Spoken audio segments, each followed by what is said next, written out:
السلام علیکم ورحمۃ اللہ. السلام. میں حسن رضا عطاری عرض کر رہا ہوں فیصل آباد سے، جی سی یونیورسٹی فیصل آباد سے. میرا سنت بات میں ایسا ہے کہ میں جی سی یونیورسٹی فیصل آباد میں لیکچرار ہوں.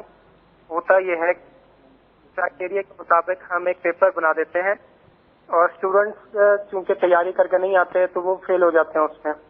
اب نمبر بڑھانے کے لیے وہ ٹیچروں کے ہمارے پاس آتے ہیں کہ سر 1 نمبر بڑھا دیں، 2 نمبر بڑھا دیں. سفارشیں بھی لے کر آتے ہیں، کچھ رشوتیں بھی لے کر آتے ہیں. کیا آیا اس کے ہمارے لیے جائز ہے کہ ہم ان کے نمبر ان کے حقدار نہ ہونے کے باوجود بڑھا دیں؟ اس میں ہماری شرعی رہنمائی فرما دیجیے. جزاک اللہ خیر. یہ کوئی لیکچرار ہیں اپنے سردار آباد سے، کسی یونیورسٹی کا نام بھی لیا.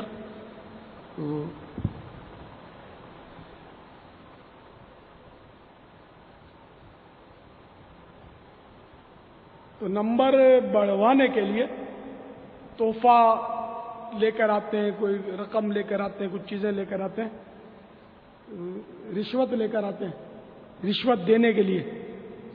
تو یہ لینا ظاہر ہے کہ رشوت ہی ہے، اور رشوت حرام اور جہنم میں لے جانے والا کام ہے.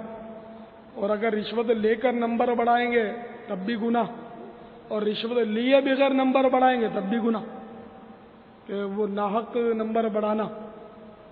تو یہ ایک غیر قانونی عمل ہے کہ قانونی طور پر اس کی اجازت ہے نہیں کہ جتنا جس کی محنت ہوگی اتنے اس کو نمبر دیے جائیں گے. اس میں اگر اس کو الگ سے اسپیشل نمبر دے دیے تو اوپر سے اگر پتہ چلا تو ظاہر ہے کہ وہ اعتراض ہوگا، یہ غیر قانونی حرکت ہے.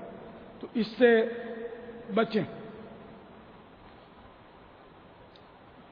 واللہ تعالی اعلم ورسولہ اعلم عز وجل وصلی اللہ تعالی علیہ وآلہ وسلم.